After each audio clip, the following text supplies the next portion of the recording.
하나님, 이 세상을 하나님께서 극진히 사랑하셔서 우리들의 죄악에도 불구하고 이 세상의 피폐함에도 오히려 탄식하시며 다시 구원코자 하나님이 창조하시고 참 아름답다 외치셨던 그때의 모습으로 돌리시고자 지금도 애쓰시며 당신의 역사를 펼쳐주신 줄 믿고 감사를 드립니다.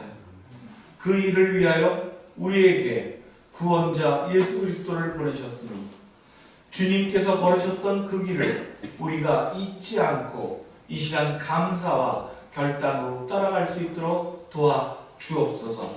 그 십자가의 길이 비록 좁고 험난할지라도 그 길 뒤에 있는 부활의 영광만 보지 아니하고 그 길 가운데 우리에게 참 생명을 일깨워주는 진리가 있음을 깨달아 언제나 십자가의 길을 마다치 않는 우리 지평의 교우들 될 수 있도록 은혜 베풀어 주시옵소서.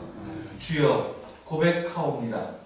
이제 이 민족, 남북으로 분단되어진 이 한반도의 자녀들로 태어나 이 분단의 사슬을 넘어 평화와 통일의 그날을 위해 우리가 얼마나 애써왔는지 되돌아봅니다.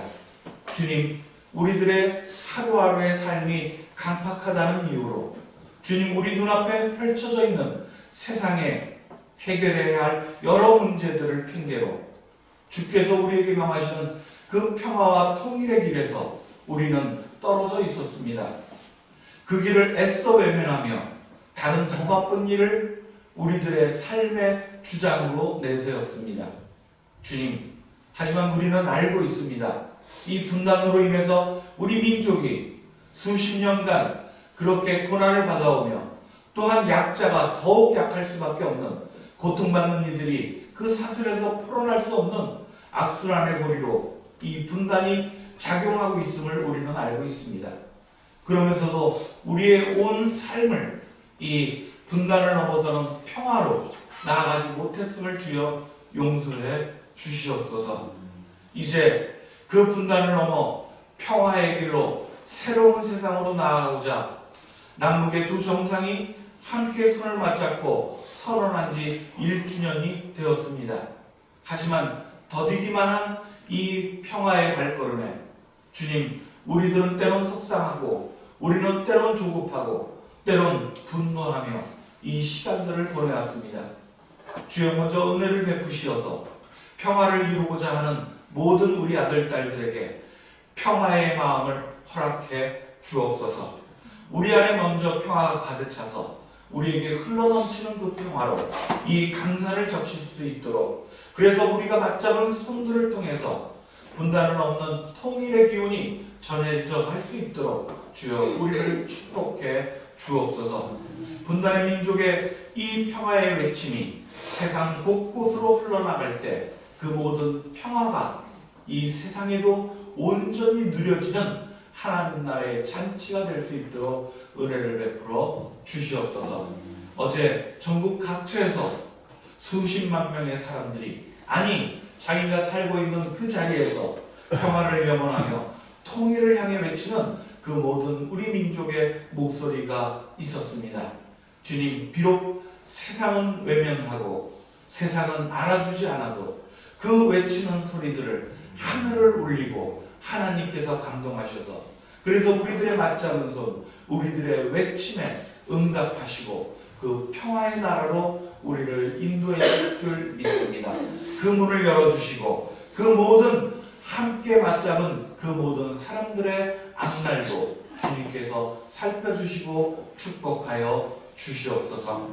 오늘 이 시간 우리 지평신앙공동체 이 언덕 위에 세워준 주님의 뜻이 있는 줄 또한 믿고 감사드립니다. 20년의 그 세월 동안 함께 하셨사오니 이제 우리가 열어가는 모든 하루하루도 주님이 함께 동행하는 거룩한 날들이게 하옵소서. 우리들의 육신은 비록 세월을 따라 낡고 후퇴해 나가겠지만 우리들의 마음은 날로 새로워져서 이 지역의 이웃들과 더불어 하나님 나라를 함께 나누며 복음잔치를 벌릴 수 있는 그런 날마다 새로운 공동체, 하나님의 거룩한 성전이 되게 은혜를 베풀어 주옵소서.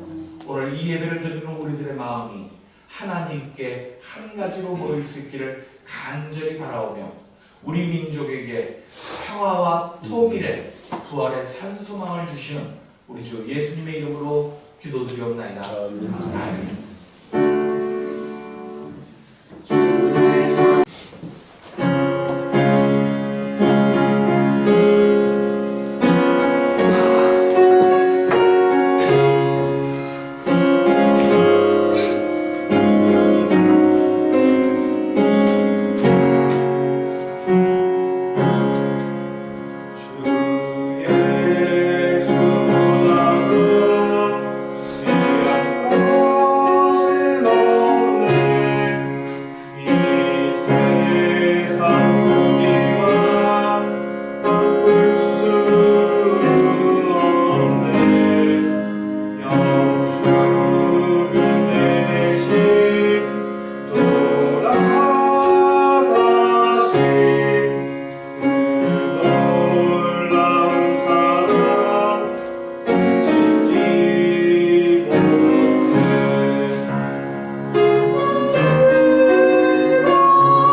청년들 둘이가 앞에서 주 예수보다 귀한 건 없네 그렇게 하니까 이게 속는 줄 뻔히 알면서도 저 젊은 친구들이 저렇게 고백할 진짜로 그렇게 고백할 수 있으면 그거만큼 뭐 이게 뜨거운 게 어디 있을까 그런 생각이 들어요. 예.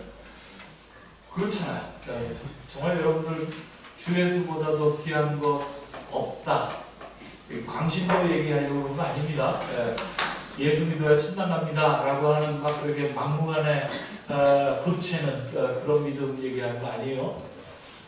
그렇지만 주 예수보다 귀한 것 없네 라고 하면서 그 다음번에 나오는 여러 가지 가사들 있잖아요.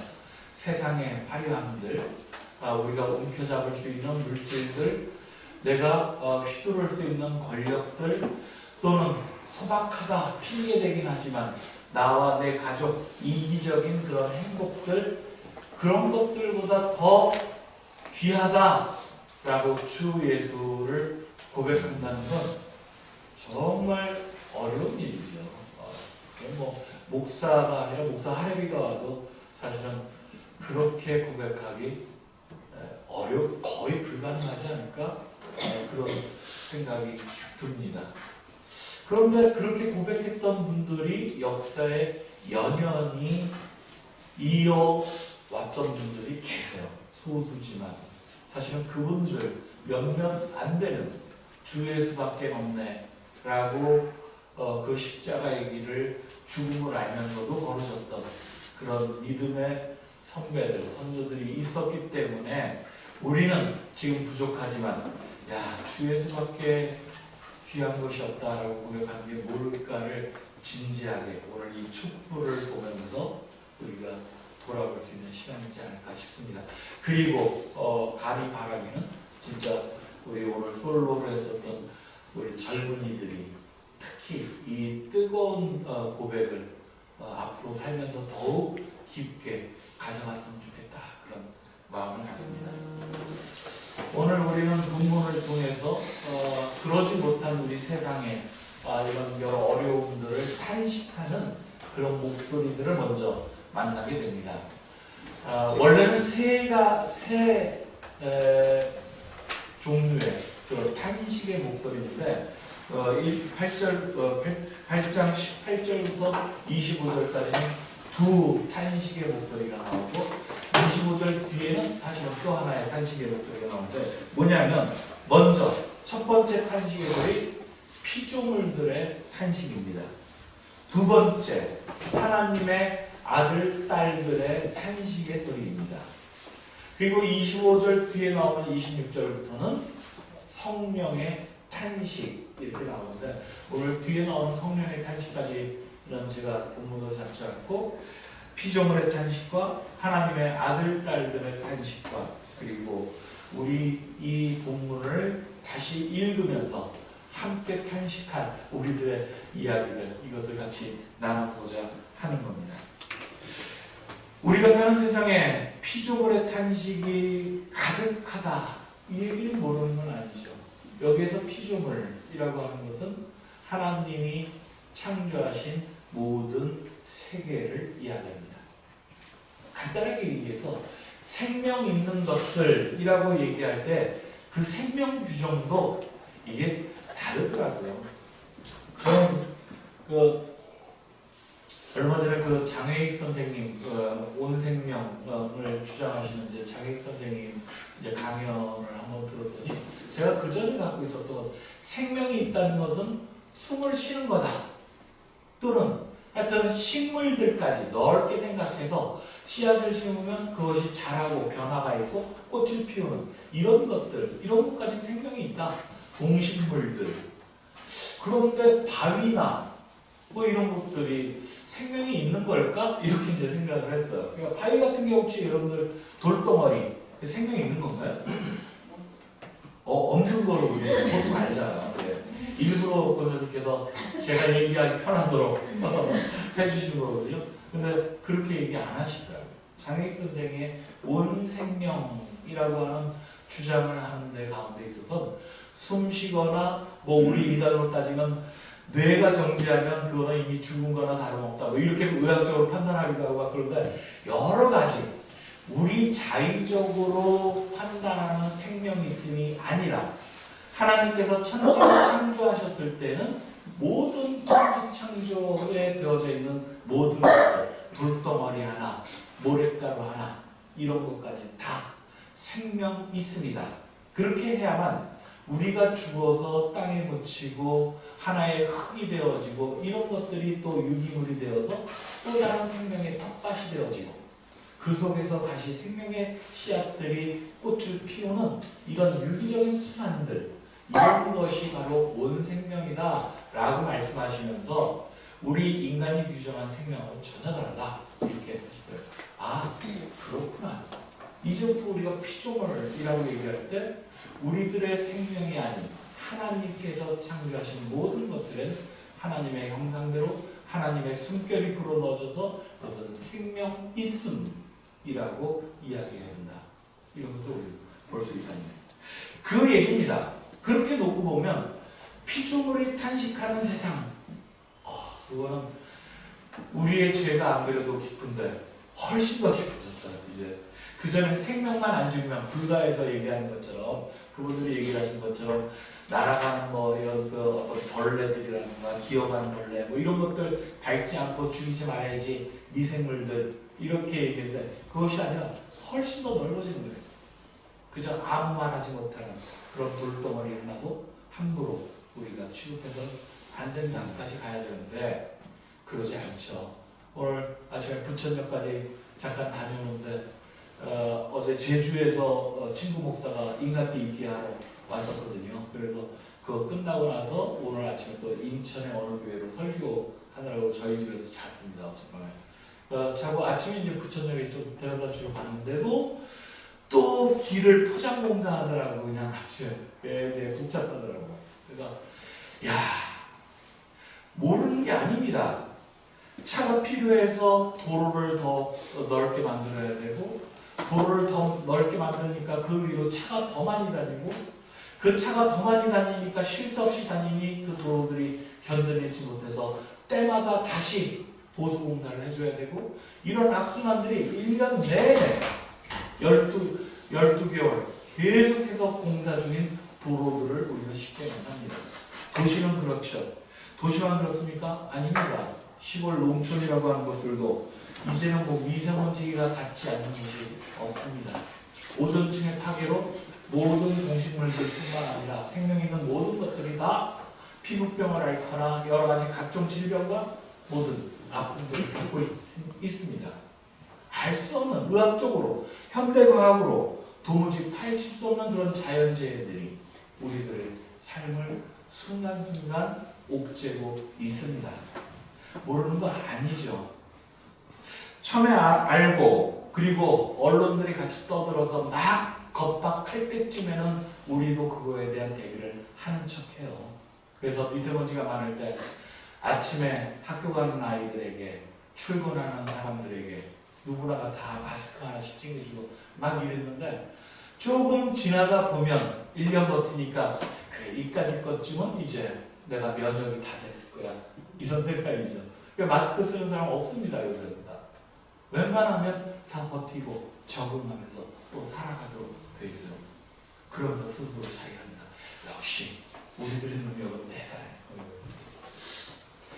모르는 것이 아니라 애써 외면하면서 피조물의 신음소리, 한탄소리를 우린 눈 감아 왔습니다. 왜?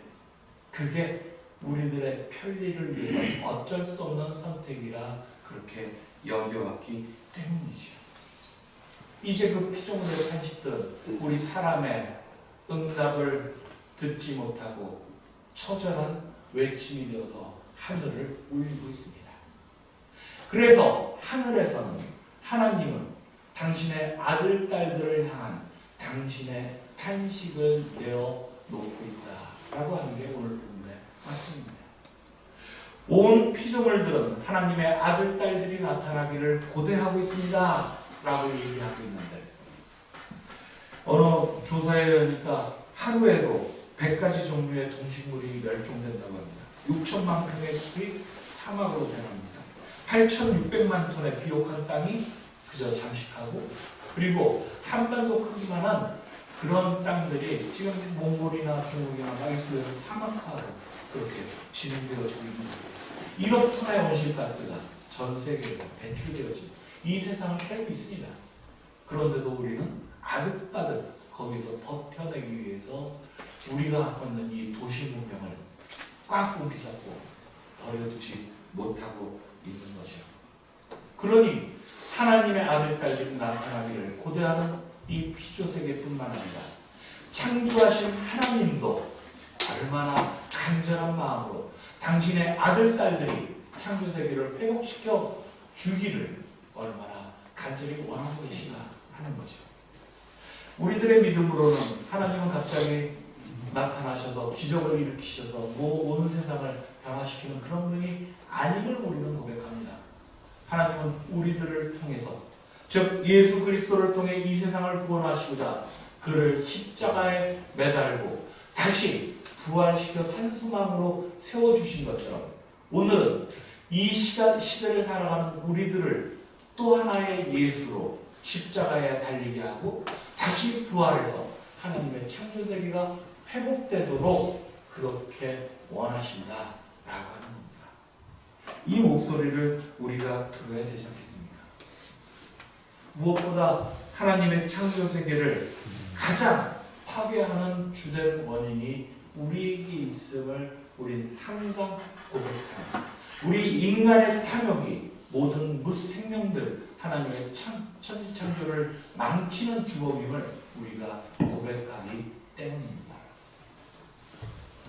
그런데 참 아이러니하죠. 어제 그렇게 저희는 김포 문수산성 그쪽으로 갔습니다만 전국 각처에서도 이제 인간띠 있기를 하고 그 사진들을 올리는 거 보니까 다들 사진들이 너무너무 이뻐요. 사람이 손잡은 것도 그렇지만 그들이 배경으로 서 있는 마치 철조망마저도 사진을 위한 하나의 배경인 듯이 너무 이쁘게 그렇게 나옵니다. 물론 자연, 나무들과 숲 또는 강 이런 것들이 배경이 되었으니까 그 인간띠 있기를 했던 분단 지역들이 얼마나 이쁘고 아름다운지 모릅니다. 이게 아이러니한 거죠. 사람이 저지를 수 있는 가장 큰 죄악인 전쟁을 통해서 그래서 갈라지고 철책에 놓여있는 그런 군사 지역이 오히려 하나님의 창조세계가 그나마 보존되고 있다는 사실. 참 놀랍지 않습니까? 결론적으로 얘기하면 사람이 적대적인 마음을 가지고 서로 대치하기 때문에 이 땅은 내 땅이 될 수도 없지만 너도 손대는 것을 내가 그 꼴을 못 보겠어 라고 만들어 놓은 땅, 즉 사람이 손대지 않는 땅이 그대로 하나님의 창조세계가 되어진다는 것. 그것은 우리들의 손이, 우리들의 접촉이, 우리들의 관계가 얼마나 하나님의 창조세계의 위협적인 존재가 되어지는지를 증명하는 사건입니다. 이렇게 놓고 보면 우리들은 이 한반도 분단된 이 땅에서 살아가는 우리들에게는 이제부터 평화 통일로 나아가려고 할 때 이 창조세계에 대해서 하나님의 역사인지 어쩐지는 모르지만 우리가 손대지 않았던 그 자연들을 어떻게 보존하고 어떻게 지켜나고 다시 또 우리들의 손에서 망가뜨렸던 이 땅들을 다시 회복시킬 것인가, 이런 심각한 고민들을 지금부터 가져야 한다라는 거예요. 오늘 제가 지섭이한테 사실은 빨리 설교를 끝내겠다 이렇게 예배하기 전에 약속을 했어요. 그래서 빨리 끝나고 탁구를 치자 이렇게 요 한 얘기만 더 하려고. 수요 성서 모임, 녹색 성서로 읽는 성서 묵상 시간들을 갖는 분들에게 이미 한번 드렸던 말씀입니다. 이 친구는 꼭 소개하고 싶어서입니다. 오늘 제가 주보에 설교 제목으로 그 한 사람이라고 제목을 잡은 이유도 바로 이 친구 때문입니다. 어떤 친구냐? 지난 3월 15일이었습니다. 우리나라 세종문화회관이 있죠. 세종문화회관에서는 우리나라 중딩, 고딩, 그러니까 중학생, 고등학생 한 300여 명 정도가 그 세종문화회관 계단에 쭉 앉아가지고 집회를 가졌어요. 자기들이 손글씨 팻말도 가져오고 뭐 또 깃발도 만들고 뭐 어떤 모형폭도 만들고 막 그래서 기자회견처럼 그 앞에서 생명서도 나누고 막 그랬어요. 나중에 기사를 보니까 이 친구들이 외치는 주장 중에 주된 것이 무엇이냐? 중딩 고딩들이 외치는데 기후 악당 국가로부터 탈출하자 이런 것을. 기후 악당 국가. 이날 3월 15일 날 우리나라 세종문화회관 앞에서만 이렇게 몇백 명의 아이들이 나와서 외친 게 아닙니다. 전 세계적으로 180만 정도의 청소년들이 길거리로 나와서 기후변화 대책을 위한 정책을 당장 실시하라! 이런 한 목소리로 세계 곳곳에서 시위를 벌였다라는 것을 알 수 있습니다. 이런 시위가 어떻게 시작되었을까? 3월 15일 이런 건데요. 어떤 한 연설입니다. 제가 영국의 하원에서 어떤 한 청소년이 나와서 이런 연설을 했습니다. 영국 하원에. 제 이름은 그레타 툰베리입니다. 16살이고 스웨덴에서 왔습니다. 미래 세대를 대표해 말씀드리겠습니다. 2030년 저는 26살이 됩니다. 제 동생은 23살이 되고요. 여러분의 아이나 손주들과 마찬가지겠죠. 좋은 나이입니다. 한창일 때고요. 하지만 저는 그때가 정말 좋을지 잘 모르겠습니다. 어쩌면 우리에게 남아있는 미래가 있기나 한 건가요? 2030년 즈음에 지금으로부터 10년 252일이 지난 뒤 우리는 더는 손쓰지 못할 연쇄 반응을 촉발할 상황이 있을 겁니다. 우리가 알고 있는 문명의 종말로 향해 가고 있을 가능성이 높습니다. 이산화탄소를 50% 이상 줄이는 것을 포함해 사회 구석구석에 제때 영구적으로 전례 없는 변화를 내지 못하면 말이죠.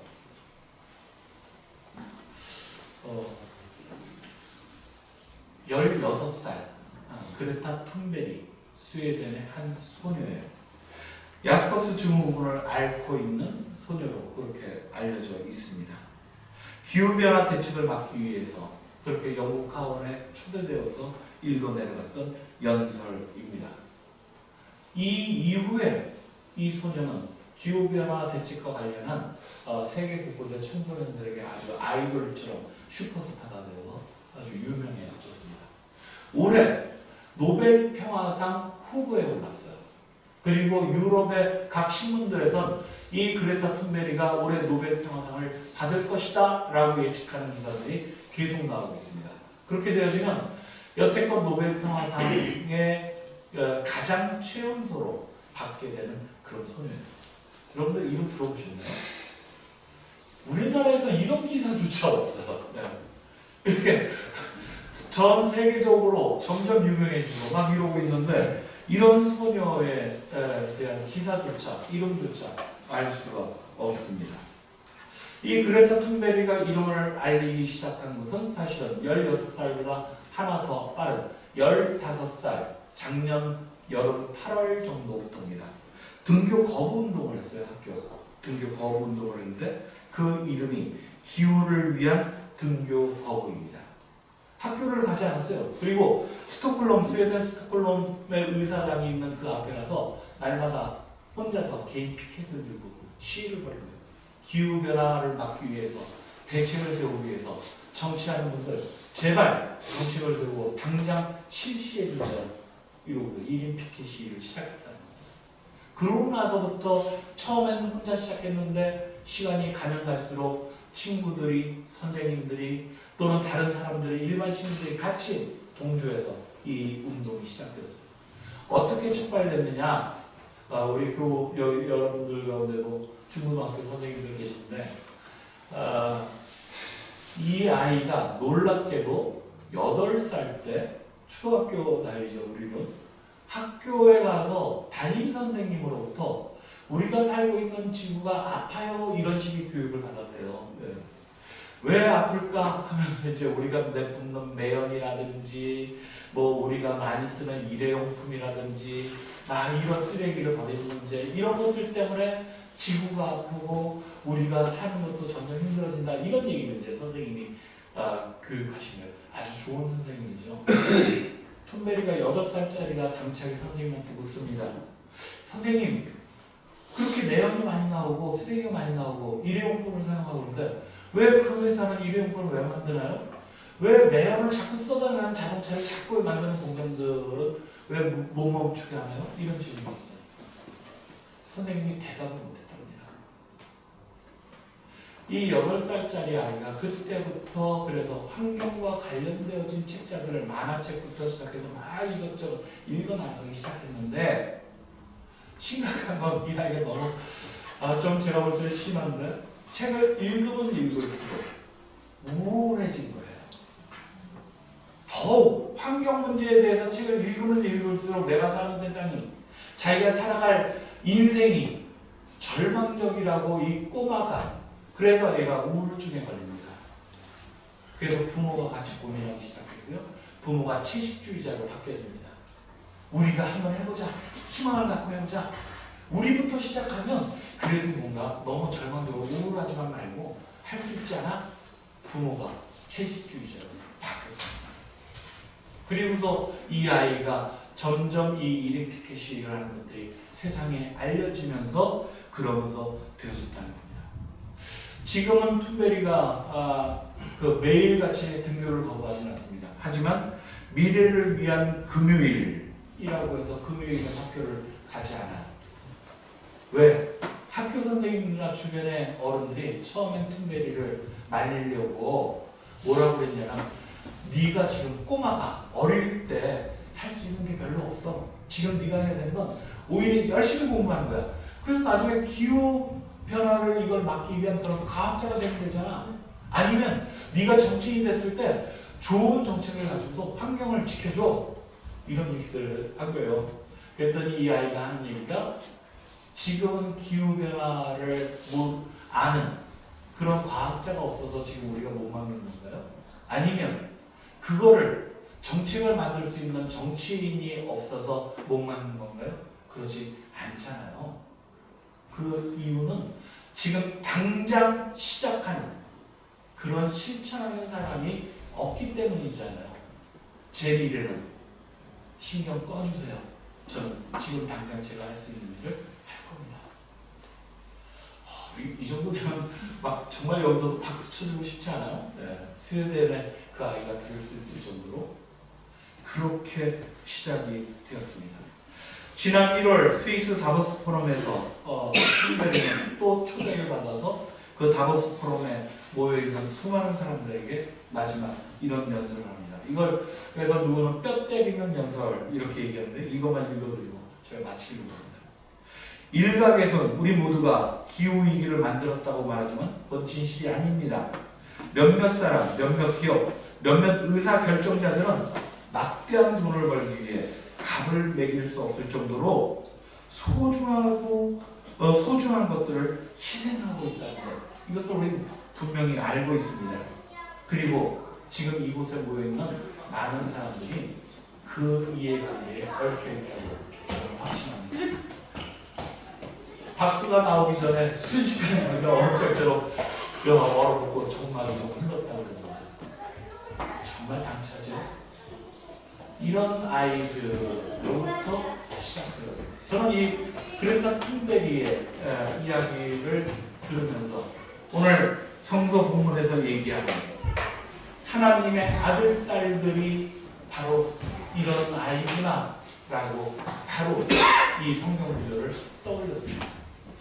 모든 피조물들이 하나님의 창조 세계가 이제 고통을 견디다 못해서 제발 우리를 돌아봐 달라고 그렇게 외칠 때, 그렇게 그것을 들여다보고 자기의 고통으로 느끼고 자기가 지금 할 수 있는 일을 하겠다라고 세상을 향해 한 걸음 내딛는 하나님의 아들, 딸들, 사실 그들에게 희망이 있는 겁니다.